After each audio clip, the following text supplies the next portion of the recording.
Juste une petite remarque, j'espère que vous me pardonnerez.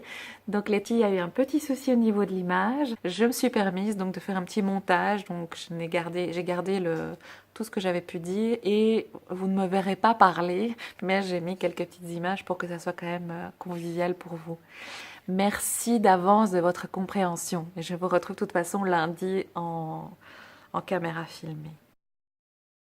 Aujourd'hui, on va parler du corps.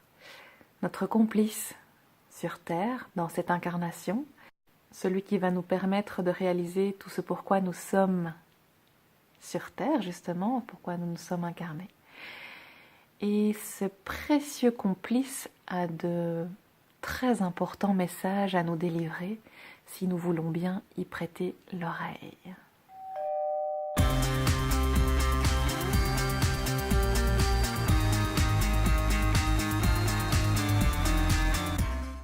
Donc la citation du jour, « Ce qui ne s'exprime pas en mots s'imprime alors en mots ».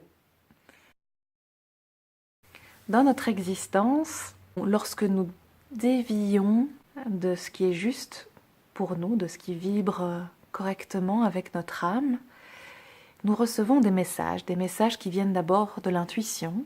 Et si nous n'écoutons pas ces messages, si nous ne sommes pas à leur écoute, des messages plus forts vont arriver sous forme notamment d'événements, de personnes qui vont entrer dans notre vie, des coïncidences apparemment, qui nous délivrent toutes des messages. Le même message par rapport à cette espèce de chemin qui n'est pas suivi. Je ne parle pas de destin, je parle juste de chemin qui n'est plus tout à fait dans l'axe de votre âme. Et si ces messages, sous forme donc d'intuition ou de coïncidence, ne sont pas pris au sérieux, ne sont pas écoutés, les messages suivants arrivent par le corps, justement. Alors d'abord, ce peut être des sensations, et puis malheureusement, si on est toujours sourd, si on fait toujours la sourde oreille, les messages montent en intensité et on attrape des maladies, des cancers se développent selon le degré d'intensité pour vous faire comprendre, pour nous faire comprendre que là, on est complètement à côté de notre existence.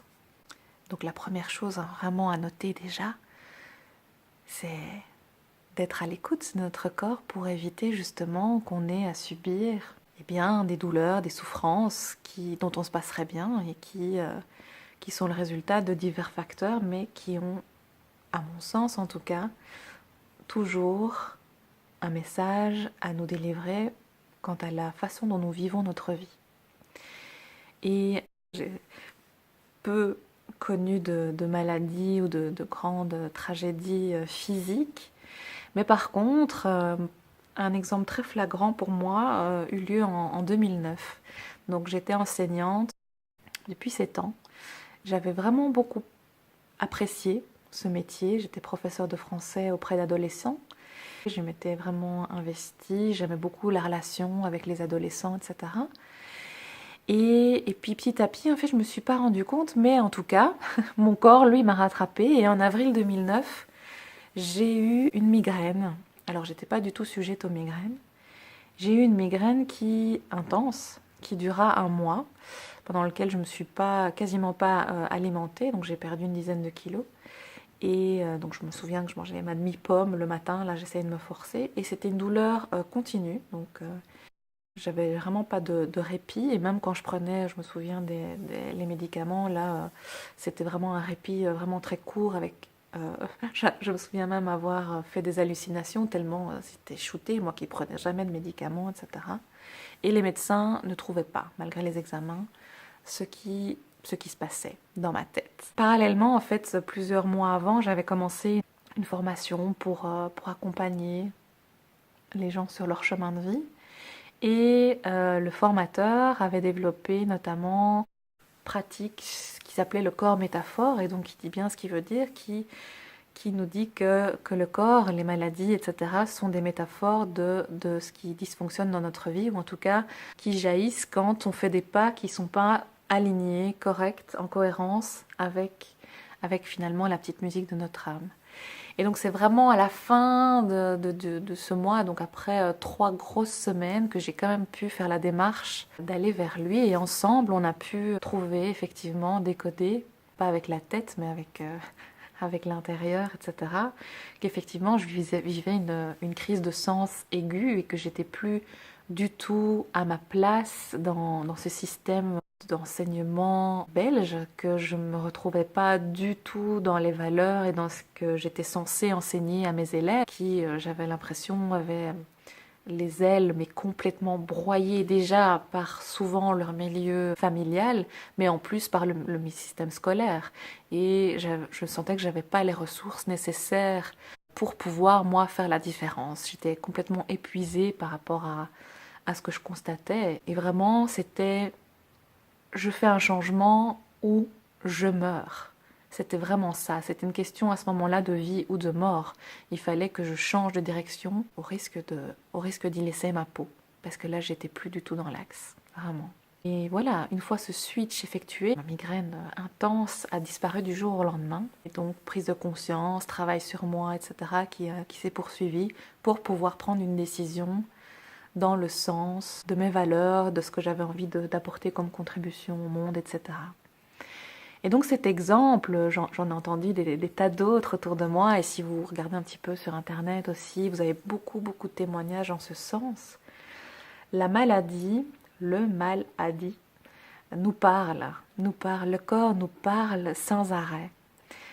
Alors, je ferai d'autres vidéos pour faire des petits exercices plus pratiques, plus concrets, pour nous mettre à l'écoute du corps, parce que je pense que c'est vraiment un complice merveilleux si on veut bien se donner la peine de l'écouter, de se mettre à vraiment entrer en relation avec lui. Donc ça, on verra après. Mais vraiment, s'il vous plaît, faites vos expériences par rapport à ça. Ça va être vraiment riche d'apprentissage. Par contre, si je ne vous parle pas de comment faire aujourd'hui en tout cas, je voudrais donner juste un indice aussi quand même, c'est que le corps, il va nous parler avec des sensations. Le corps n'utilise pas de mots, il utilise des mots, donc des sensations. Et donc pour se mettre à l'écoute, c'est vraiment, en tout cas pour moi, utiliser la respiration et aller me connecter vraiment à mes sensations. Donc il y a je vous ferai ça, mais des exercices de scanning corporel, etc., qui permettent vraiment, d'abord de nous apporter beaucoup de détente, mais en plus de nous mettre vraiment à l'écoute globale du corps et de sentir où ça coince et de le faire parler de ses blessures, justement. Mais donc, si très vite vous entendez des mots, M-O-T-S, c'est que vous partez du mental. Vous êtes là en train de mentaliser, d'intellectualiser la douleur. Donc dans un premier temps, il ne doit s'agir que de sensations. Et puis je l'espère pas, mais voilà, tout ce qui est maladie récurrente, maladies très lourdes comme les cancers, etc., ont aussi des messages vraiment importants à nous délivrer. Et voir le corps comme un messager, comme un complice, comme une boussole qui peut... nous recadrer vers notre nord, vers notre essence, vers le chemin qui est le nôtre, c'est vraiment un cadeau merveilleux. Voilà, je vous souhaite une merveilleuse journée ou une excellente soirée et je vous dis à demain avec beaucoup de plaisir.